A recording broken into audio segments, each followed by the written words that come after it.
ministre, merci de nous accueillir au ministère de la Santé pour nous parler d'avenir du système de santé que vous portez à travers le plan de transformation que nous a présenté le président de la République le 18 septembre. Alors, quelles sont pour demain les plus grandes implications qui auront un impact sur la médecine libérale, sur la médecine spécialisée dans son ensemble? Quelle est votre vision? Alors, ce plan, il est parti d'un constat en fait largement partagé par les acteurs, qui est d'un cloisonnement très fort entre l'hôpital et la ville, entre spécialistes et généralistes, entre médecins et autres professions de santé, entre public et privé, voilà, trop de cloisonnement, avec des parcours de soins compliqués pour les malades et de très grandes difficultés d'accéder aux soins sur beaucoup de territoires. Ça m'a donc conduit à imaginer une structuration un peu plus rationnelle de la médecine de proximité, qui décloisonnerait les secteurs entre la ville et l'hôpital, entre la médecine libérale et les professionnels hospitaliers.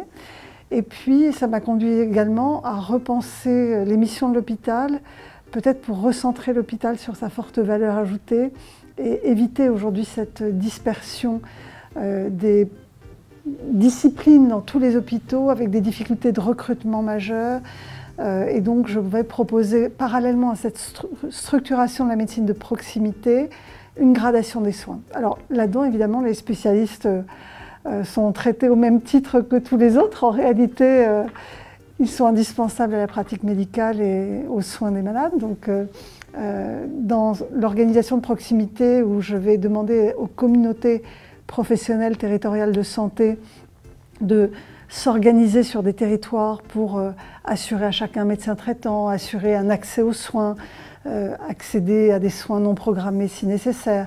Bien, ces communautés, elles comprennent évidemment des médecins, généralistes ou spécialistes, et d'autres professionnels de santé. Donc, les spécialistes sont dans les communautés professionnelles de territoire. Les difficultés d'accès aux soins, aujourd'hui, dans beaucoup de territoires qu'on appelle des déserts médicaux, elles sont vraies pour des généralistes, mais elles sont aussi vraies pour beaucoup de spécialités médicales. Et donc, je demande aux spécialistes de s'impliquer de la même façon pour améliorer l'accès aux soins. Alors, point de salut, si on n'appartient pas à une communauté professionnelle de territoire de santé, ces fameuses CPTS, ou y a-t-il d'autres modèles? Puisque aujourd'hui, c'est vrai que pour la médecine spécialisée, elle a été assez peu stimulée jusqu'à maintenant. On l'a mis plutôt de côté et probablement que vous êtes la première à en parler, avec le président de la République qui en a parlé le 18 septembre. Alors, est-ce que on n'accompagnera pas ces groupes de spécialistes s'ils n'intègrent pas ces fameuses CPTS? Alors, je ne suis jamais dans une politique très directive. Par contre, j'aime embarquer les gens avec moi. Et le raisonnement est le suivant. Aujourd'hui, l'exercice libéral très isolé, il n'est pas fréquent, parce que souvent les professionnels se sont organisés entre eux, en réalité, pour créer des filières de prise en charge. Souvent, les spécialistes ont leur médecin correspondant, ils ont leur service correspondant hospitalier, donc en réalité, ces organisations, elles existent. Mais il faut qu'on les fasse apparaître pour les malades. En réalité, toutes ces organisations que nous connaissons, nous, professionnels sur le terrain, quand on est un patient, on ne voit pas forcément quel circuit va prendre le parcours de soins.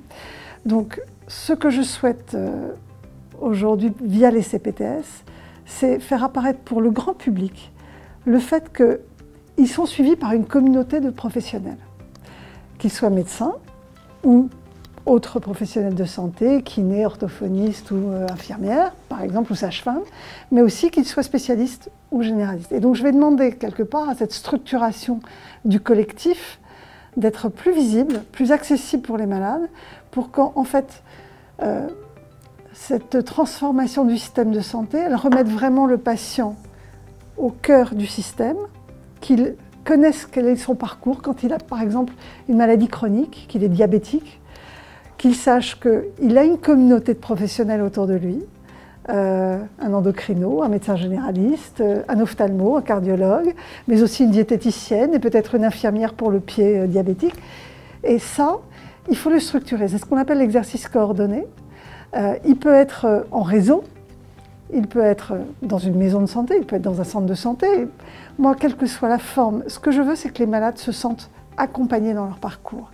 Et c'est en cela, quelque part, que je dis que l'exercice isolé ne pourra plus être la règle telle qu'il est aujourd'hui. En tous les cas, j'aimerais que chaque professionnel s'inscrive dans un réseau, une forme d'organisation qui permette aux malades d'être mieux repérés. Depuis que vous êtes arrivé ici, vous avez porté deux choses, la qualité et la pertinence. Et au travers des grands chantiers que vous avez présentés, c'est un des chantiers. Alors, comment sur le terrain, on va porter cette qualité et cette pertinence des prises en charge? Alors, d'abord, c'est vrai que c'est un sujet qui me tient particulièrement à cœur de par mon parcours professionnel. J'ai vu trop de pertes de chance, en réalité, peut-être comme hématologue, cancérologue, et puis dans les agences que j'ai dirigées, j'ai vu trop de diversité de pratiques. Et c'est vrai que pendant longtemps, on a considéré la médecine comme un art, et on a laissé quelque part une certaine créativité aux médecins. Et aujourd'hui, nous avons de plus en plus de prises en charge qui doivent répondre à des objectifs ou en tous les cas à des critères scientifiques qui permettent aux malades de ne pas avoir de perte de chance. Ça m'est insupportable en fait, de savoir que selon l'endroit où on va être traité, selon la personne que l'on va rencontrer, on va avoir des pratiques trop différentes, avec possiblement des pratiques non conventionnelles ou insuffisamment aux normes de ce que doit être la médecine moderne. Par contre, ce qui est clair pour moi, c'est que la pertinence et la qualité, elle ne peut être définie que par les médecins eux-mêmes. Ça n'est pas la ministre, même si je suis médecin, mais l'administration qui peut dire ce qui est pertinent et ce qui n'est pas. C'est profondément médical. Et d'ailleurs, c'est dans la déontologie des médecins que d'assurer à son patient le meilleur soin par rapport aux connaissances actualisées. Donc, pour moi, c'est un enjeu de déontologie en réalité, dont doivent s'emparer les médecins. Ça permettra peut-être d'améliorer globalement la qualité des pratiques, d'éviter à certains malades de ne pas avoir les mêmes chances que leurs voisins parce qu'ils ne vont pas être adressés à la bonne personne. Et puis, je pense que ça permettra parfois de faire des économies à la sécurité sociale. J'ai besoin de dégager des marges de manœuvre pour financer en fait l'innovation qui arrive. Financer les organisations, financer même les médecins, les CPTS. Et donc ces marges-là, c'est tous les doublons, toutes les pratiques non conformes qui parfois aboutissent à beaucoup d'actes inutiles. Et cela, pour cela, j'ai besoin des spécialistes que vous êtes, par exemple, pour définir ce qu'est une bonne pratique, ce qu'est un acte pertinent. Ce n'est pas moi qui le définirai, mais une fois que vous vous serez mis d'accord, j'aimerais que tout le monde s'engage vers la réalisation d'une médecine pertinente.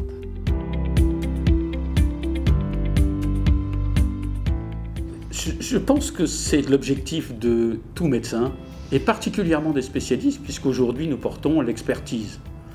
Et donc cette expertise amène nécessairement à la pertinence et à la performance. Mais j'aime pas le mot performance, Monsieur Gasser. C'est un... Performance, ça met tout de suite le sujet financier au même niveau que la qualité et la pertinence. Or pour moi, l'enjeu, il est d'abord celui de la qualité. La pertinence peut faire des économies, elle peut aussi parfois coûter cher. Mais ça m'est égal. Quelque part, ce qui compte pour moi, c'est la bonne pratique. Alors, le troisième chantier, c'est aussi le financement. Il va bien falloir financer tout ça. Comment fait-on? Comment demain financer un peu plus l'expertise et dire aux médecins, faites donc ce pourquoi vous avez été formés, peut-être qu'il y a des choses que les médecins ne doivent plus faire, et peut-être aller plus vers la délégation de tâches ou le travail aidé. Comment financer? Par quels moyens? Alors qu'aujourd'hui, l'augmentation de l'ONDAM est quand même peut-être un peu faible pour financer tout ça, même si, bien entendu, je vous l'accorde, il y a une augmentation. Mais cette augmentation, beaucoup disent, elle est trop faible. Bon, d'abord, c'est une augmentation pour cette année au-delà donc, de ce qui était prévu de 400 millions d'euros, mais au total, l'ONDAM, ça va être, celui que nous avons voté, ça va être 5 milliards de plus injectés dans la prise en charge. 5 milliards de plus injectés dans l'assurance maladie. Pour moi, il va y avoir une montée en charge progressive de la réforme, donc tout ne va pas se faire en 2019. Et donc, un ONDAM augmenté de 400 millions d'euros va en fait se poursuivre, augmenter de 400 millions d'euros dans les années qui viennent, puisqu'à chaque fois on va augmenter les budgets alloués à l'assurance maladie, et donc on va garder ces 400 millions en base. Donc en réalité, nous avons quand même gagné, grâce à cet ONDAM à 2,5%, nous avons gagné au total 1,6 milliard sur l'ensemble des 4 ans à venir. Ça n'est pas négligeable. 1,6 milliard en plus pour la santé dans les 4 ans à venir par rapport à la trajectoire qui était initialement prévue, ça n'est pas rien. Et donc pour moi, ce budget, il est évidemment fait pour accompagner ces transformations. Je veux bien financer la bonne médecine. En réalité, je pense qu'aujourd'hui, la tarification à l'activité dans les hôpitaux ou la tarification à l'acte dans les pratiques médicales, qu'elles soient spécialistes ou généralistes, mais aussi des autres professionnels, je pense aux infirmières, aux kinés, aboutit à ce qu'on ne coopère pas. Ça ne facilite pas les coopérations. D'abord parce que le temps de la coopération, c'est un temps qui est long. Ça veut dire prendre des contacts, expliquer, organiser ce qui peut être délégué à d'autres. Et ça n'est pas valorisé. Et puis, si on coopère et qu'on délègue un certain nombre de suivis à d'autres professionnels, dans une rémunération à l'acte, on est perdant. Donc, je veux diversifier les modes de rémunération. Mon objectif, c'est vraiment, pas du tout un objectif économique, mais c'est un objectif qui sert à accompagner la transformation des mentalités.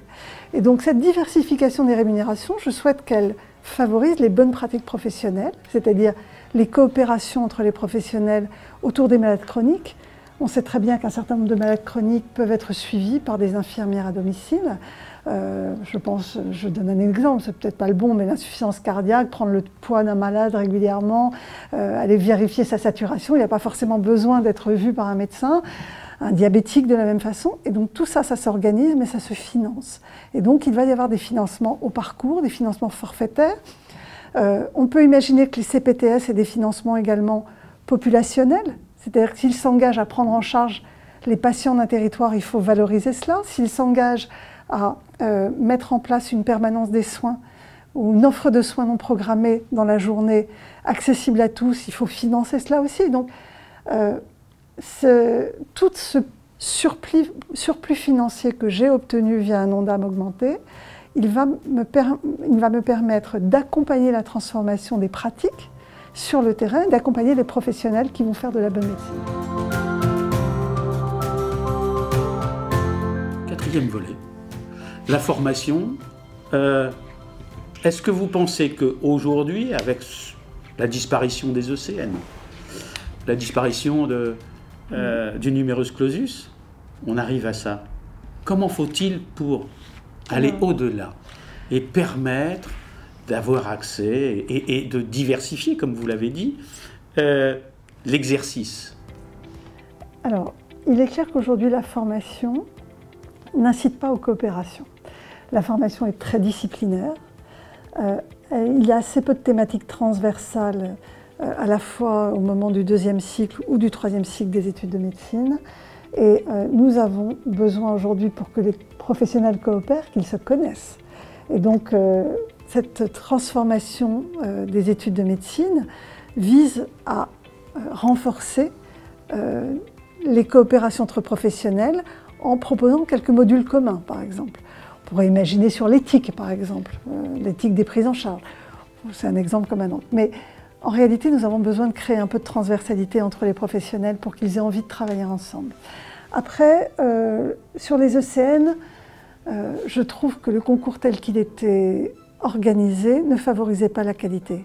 Quand on sait que les derniers du classement, qui pouvaient avoir 0 à l'ECN, se retrouvaient internes sur les territoires, et en général sur les territoires sous-dotés, où on a en plus des difficultés d'accès aux soins, je trouvais ça injuste pour ces territoires, et pas bien. En fait, on ne peut pas cautionner que des gens qui ont 0 à un examen classant puissent exercer la médecine. Donc, on a transformé cela par un examen qui ne sera pas classant, mais un examen où il faudra avoir la moyenne. Je pense que c'est tellement évident que je ne vois pas qui peut aller contre cette proposition, et auquel on ajoutera des épreuves plus cliniques, d'évaluation au cours des études, de la façon dont ces externes auront pris en charge les malades. Et donc ce sera un panel en fait de compétences qui vont être évaluées en fin des études médicales et qui vont permettre ensuite aux jeunes de s'inscrire dans un 3e cycle et de choisir leur spécialité. Tous les étudiants iront dans tous les milieux, c'est-à-dire à la fois dans le milieu libéral. Est-ce que ça va être une obligation ou Oui, pas, oui, puisque nous allons diversifier les lieux de formation, vous le savez. Nous souhaitons que les jeunes accèdent à d'autres exercices médicaux que le seul exercice hospitalier, qui représente la quasi-totalité de leur formation aujourd'hui. Donc, il faut qu'on trouve des lieux de stage. Il faut évidemment ne rien céder à la qualité de la formation. Donc, il faut évidemment des agréments pour ces lieux de stage, des professionnels formés à l'accompagnement des jeunes, mais il faut un exercice libéral, il faut le découvrir, il faut découvrir des maisons de santé, par exemple pluriprofessionnelles, il faut découvrir peut-être la médecine du travail ou la médecine scolaire pour avoir envie de connaître, ou la médecine en PMI, en protection maternelle et infantile. Donc tout ça va progressivement s'organiser, c'est déjà le cas. Les doyens ont déjà diversifié, mais je compte aller plus loin pour que les jeunes aient envie de découvrir et s'autorisent à s'inscrire dans d'autres exercices que celui purement hospitalier. Alors, dernier chantier, c'est le numérique. Ça ne se résume pas seulement au DMP, non, même si aujourd'hui il y a eu une déclaration. Non, d'abord c'est une belle étape que nous avons franchie aujourd'hui. Aujourd'hui, je le rappelle, nous avons lancé le dossier médical partagé avec Nicolas Revel de l'assurance maladie. L'outil est bien plus abouti qu'il ne l'était il y a quelques années, il est accessible sur smartphone. Il y a un vrai changement de paradigme puisqu'il est la propriété quelque part des patients et des usagers, c'est eux qui l'ouvrent, c'est eux qui l'alimentent éventuellement. Ils peuvent l'alimenter en tous les cas autant que les médecins par des comptes rendus médicaux ou des comptes rendus de radio par exemple. Et c'est eux qui définissent les professionnels qui ont accès au DMP. Et donc c'est un outil qui est d'abord au service des patients, évidemment, mais qui va être un outil formidable de coopération entre les professionnels et de gain de temps, de gain d'efficacité, de gain d'efficacité, par exemple, quand on est aux urgences aujourd'hui et qu'on a perdu conscience, qu'on peut, et pas qu'aux urgences d'ailleurs, les personnes âgées qui ont des pertes de mémoire, qui ne retrouvent pas leur traitement, qui changent de médecin parce qu'elles sont en voyage, tout cela crée des dysfonctionnements, crée des doublons d'examen, crée des pertes de chance, crée des risques. Et donc le DMP va être un outil au service des usagers, mais aussi au service de la bonne pratique médicale. Après, ça n'est pas l'unique brique. Nous voulons créer un espace numérique en santé où chaque citoyen aura en fait son espace numérique où il pourra avoir ses applications de suivi par exemple d'un programme de coaching ou d'accompagnement de la prévention, son dossier, son carnet de vaccination, son dossier médical partagé, ses directives anticipées. Voilà, un espace qui lui permettra peut-être de prendre des rendez-vous en ligne où il aura connaissance de tous les professionnels géolocalisés autour de lui. Voilà des outils modernes que l'on doit aujourd'hui à nos concitoyens. Cet espace numérique en santé, on va le créer pour 2022. Nous donnons 4 ans aujourd'hui pour le faire. Quid demain du statut du médecin? Faut-il le rénover? Alors, Question très courte, c'est oui, non, ou peut-être joker. Il faut casser les murs. On va favoriser des exercices partagés entre la ville et l'hôpital. Ça, la réforme va le proposer, va simplifier en fait des contrats à temps partiel, des exercices mixtes libéral et dans des hôpitaux de proximité par exemple. Donc tout cela va permettre de décloisonner un peu. Je ne sais pas s'il faut changer le statut des médecins. Les médecins ont une place à part dans notre société. En réalité, les professionnels de santé en général, ils sont reconnus comme fiables par les Français. C'est une figure rassurante, la figure du professionnel. Le professionnel qui parle à son patient, il est entendu, il est écouté et il a un impact majeur. Il est vraiment, pour moi, un relais de confiance dans les politiques que je mène. Je dois dire par exemple que sur les politiques de prévention, quand une ministre parle de prévention, les Français ont un doute. Ils n'y croient pas, ils cherchent le complot, qu'est-ce qu'il y a derrière? Alors que quand un professionnel de santé s'engage et prône la prévention auprès de sa patientèle, il est écouté dans près de 80% des cas. Donc pour moi, je tiens vraiment à protéger quelque part cette aura qu'ont les professionnels de santé auprès des Français. Parce que c'est le seul moyen pour moi de mener une politique de santé efficace et cohérente. Merci Madame la Ministre de nous avoir permis de vous interroger. Merci de cette interview. Merci à vous, Monsieur Gassel.